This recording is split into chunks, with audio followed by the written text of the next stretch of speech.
Här är jag i vackra Poznan i Polen.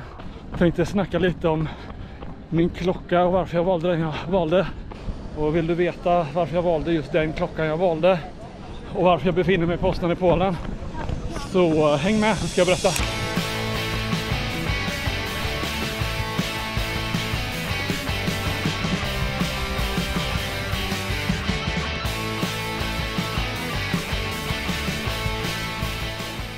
Ny klocka. Det blev en Enduro 3 istället för en Fenix 8. Jag har varit en fan av Garmins Fenix-serie ända sedan jag köpte min första löpklockan, Garmin Fenix 3, som jag tyckte var fantastiskt bra. Ska jag säga att jag inte provat så många andra klockor heller. För min nästa klocka blev min Garmin Fenix 6 Pro. Ganska dyr klocka tyckte jag då.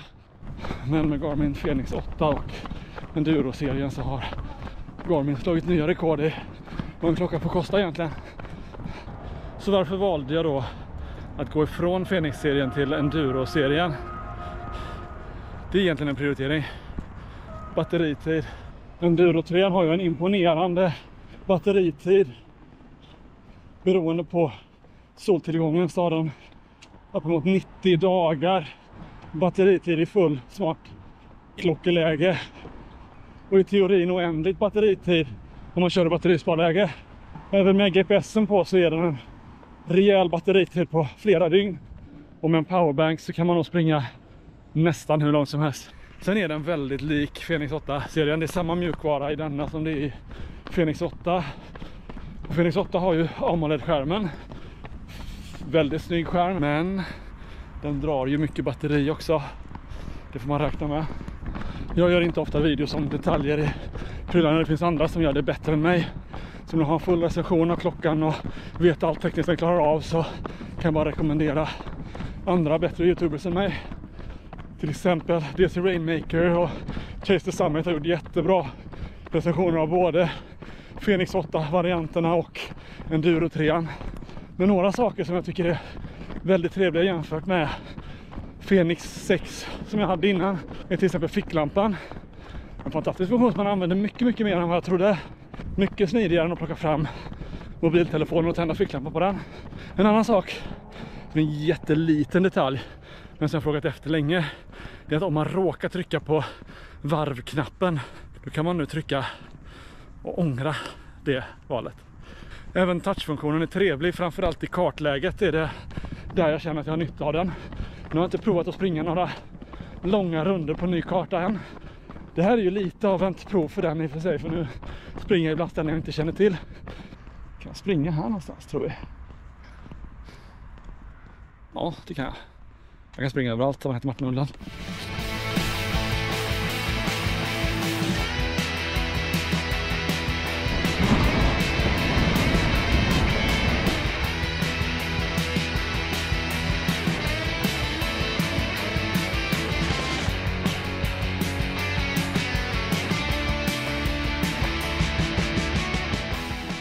Ja, priset då. Det är ju högt alltså. 11 000 för Enduro-varianten. Nästan 15 för Fenix 8-varianterna. Det är svårt att motivera det priset, kan jag tycka.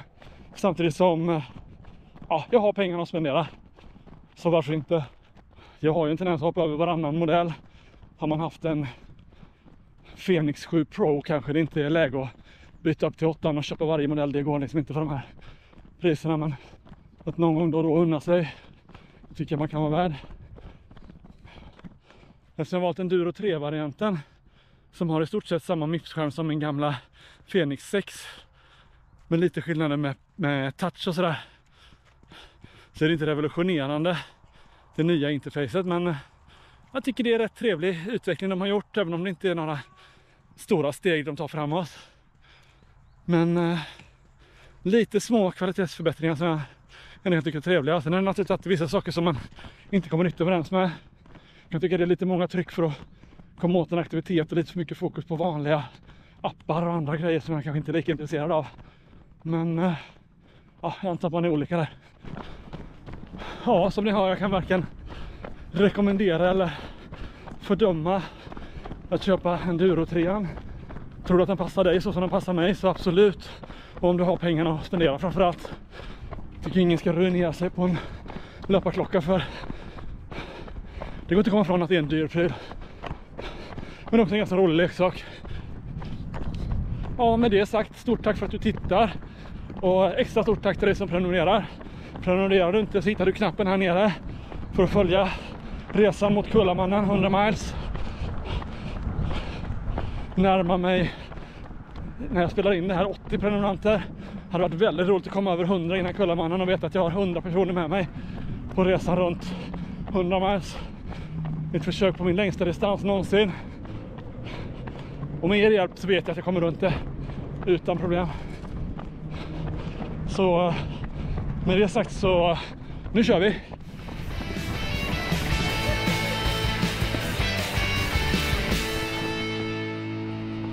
Ja just det, varför är jag i Polen? Ja, det här med jobbet helt enkelt. Det är inte konstigt än så.